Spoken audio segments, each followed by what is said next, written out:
Você já parou para pensar que as pessoas que mais querem ficar ricas e ganhar dinheiro ficam perseguindo o dinheiro pelo resto da vida e nunca alcançam? As pessoas que mais querem fama, serem famosos e reconhecidos, são as que nunca vão conseguir ser famosos pelo resto da vida. Isso não é pelo acaso. Eu também achava que parecia que o universo tinha alguma coisa contra mim, porque tudo que eu mais me esforçava e queria de coração e colocava toda a energia, parecia que dava errado. As coisas que eu mais queria e que eu mais estava proposto a me esforçar o máximo que desse, eram as coisas que nunca davam certo. E existe uma coisinha que explica bem isso, chamada Lei do Inverso. E a Lei do Inverso praticamente diz que quanto mais esforço você coloca, menos resultados você vai colher desse esforço. Para ficar mais fácil de você entender, deixa eu te dar uma aplicação prática de como essa lei funciona. No começo desse ano eu li o livro do David Goggins, que eu já comentei aqui várias vezes no canal, recomendo que vocês leiam também, em que ele fala como foi para ele a experiência de se tornar um Navy SEAL. Os Navy SEAL, para quem não sabe, são a tropa especial da Marinha Americana. E eles são conhecidos por terem provas e passarem por essas provas muito difíceis para finalmente se tornar um Navy SEAL. E uma das fases dessas provas é chamada de Semana do Inferno, em que eles passam 5 dias praticamente sendo torturados, assim, indo pra beira do mar 4 horas da manhã, levando onda na cara enquanto eles seguram troncos de madeira para simular os botes que eles usam na marinha. Enfim, são 5 dias de puro inferno, como o próprio nome diz. Mas após esses 5 dias, tem uma prova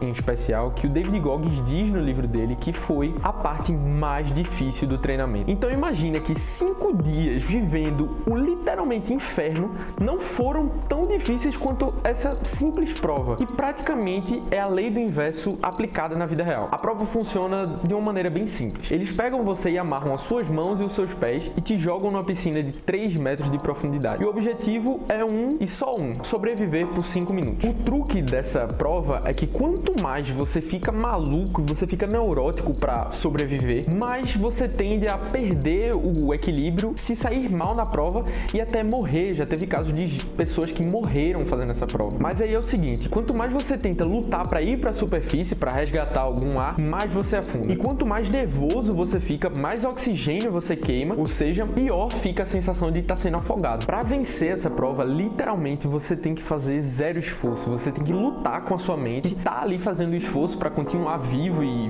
passar pela prova e só relaxar. Deixar que você afunde até lá embaixo e quando chegar no fundo da piscina, fazer força com a perna para subir e pegar um pouquinho de ar na superfície e repetir isso por 5 minutos. Sem pensar muito, só agir. E quando eu parei para pensar, essa lei é tão real que ela tá presente em várias áreas da nossa vida de várias maneiras diferentes. Por exemplo, quem nunca passou por aquela situação de estudar pra caramba para uma prova da faculdade ou do colégio e por coincidência do universo, essa vai ser a pior prova que você já fez na sua vida. Aquela prova que você tá super nervoso, que você estudou mais do que nunca, que você tá virado umas 3 noites, você chega lá e parece que a sua cabeça te sabota e você faz a pior prova possível. E o interessante dessa lei é que ela conversa muito com o paradoxo do fracasso. Eu descobri o que era o paradoxo do fracasso quando eu tava no ensino médio e eu comecei a jogar basquete pelo time da escola. Basicamente, o paradoxo do fracasso diz que quanto mais você não quer fracassar, mais fácil vai ser que você fracasse. E quando eu jogava basquete no meu ensino médio, eu era bom nos treinos, eu jogava bem, eu conseguia desempenhar um basquete legal, eu fazia a minha parte, eu ajudava o meu time e eu me divertia jogando. Mas quando chegava na hora do jogo, valendo, logo quando eu comecei era terrível, eu ficava muito nervoso, com medo de ir mal, com medo de não fazer meus pontos, com medo de decepcionar o treinador, com medo de decepcionar meu time. E o que acontecia? Eu acabava jogando mal, decepcionando todo mundo, que na real ninguém tava ligando para o que eu tava fazendo não, mas na minha cabeça todo mundo ligava. E só quem acabava prejudicado era eu no final. E aí quando o jogo passava e eu voltava pro treino, eu voltava ao normal, eu voltava a jogar bem, eu voltava a desempenhar o basquete que eu sabia fazer. Então, o que era o problema? O problema era o jogo? Era que eu era um leão de treino, como a galera fala? Não, o problema tava na minha cabeça, na minha mentalidade, que quando chegava no jogo real, na hora de eu desempenhar o que eu precisava, eu me sabotava, eu ficava mega ultra nervoso, com medo de fracassar e acabava fracassando. E é muito doido como essa lei serve pra tudo, principalmente pro seu nível social. Imagina que você vai sair com aquela menina que você quer um tempão e você tá ali pronto pra mostrar pra ela que você é um galã, que você é um cara extremamente confiante. Pode ter certeza que esse encontro vai ser o pior da sua vida, você vai ficar o triplo de nervoso e não vai sair nada como você planejou. Ao contrário, vai ser tudo horrível. horrível que você tinha pensado que poderia acontecer. Voltando um pouco para a história do basquete que eu comentei aqui antes, na época que eu tava viciado em jogar basquete melhor, eu consumia muito conteúdo sobre isso. E eu acabei vendo alguns documentários sobre os treinadores das faculdades dos Estados Unidos. E uma coisa que sempre era comum que eu via no que aqueles caras falavam é que os melhores jogadores eram aqueles que se esforçavam menos. E quando ele falava isso, ele não estava dizendo que os melhores jogadores eram aqueles que não iam para treino, que não apareciam, que eram desleixados. Não, era só os jogadores que jogavam como se aquilo fosse algo natural. Como se o basquete fosse uma ação qualquer, como se o cara estivesse indo ali na cozinha botar um copo d'água, era ele jogando basquete, era ele passando a bola, era ele arremessando. Então, para eles era uma ação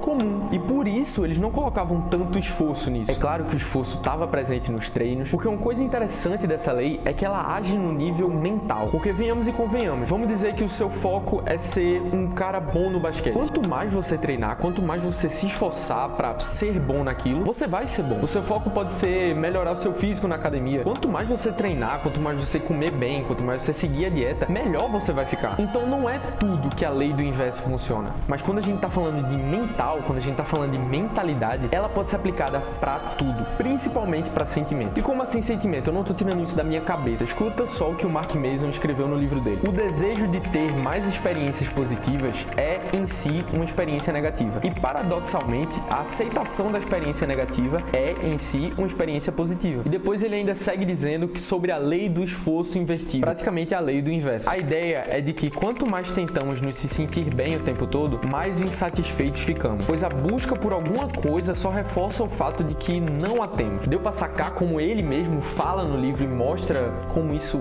é realidade? Tá bom, então a lei do inverso é uma realidade. E como a gente pode fazer para se aproveitar disso? Simples, o óbvio aqui seria você sim focar nos seus objetivos e ter objetivos, mas não se esforçar ao ponto de que aquele esforço comece a regredir os seus ganhos. E quando você parar de se esforçar desse jeito maluco e workaholic que a nossa sociedade gosta de mostrar isso, você vai estar aberto para entender melhor a sua realidade e evoluir mais rápido. A ideia cultural e que a gente vê muito e aprende aqui no Brasil, até da meritocracia, é que quanto mais esforço você coloca, mais resultado você tem. É quase como se fosse um gráfico linear. Quanto mais esforço você vai colocando, mais resultado você vai tendo. E não necessariamente as coisas têm que ser assim e vão ser assim. Eu já citei aqui vários exemplos nesse vídeo e eu tenho certeza que só comentando já deve ter aparecido mais uns 15 aí na sua cabeça. Então a mensagem final é refletir o quanto você está se esforçando para o que você quer. Será que é o suficiente? Ou será que você está extrapolando o suficiente? E que dar uma parada e analisar pode ser a ação que está faltando para que você consiga evoluir no que você quer. Se você curtiu esse vídeo, nesse daqui eu falo por que a nossa sociedade e a nossa geração, a minha e agora a geração Z, não quer trabalhar. Simples assim. Eu sei que você também não quer, é um vagabundo e desocupado que nem eu, então clica no vídeo e entende o porquê disso. E é isso, a gente se vê no próximo. Valeu!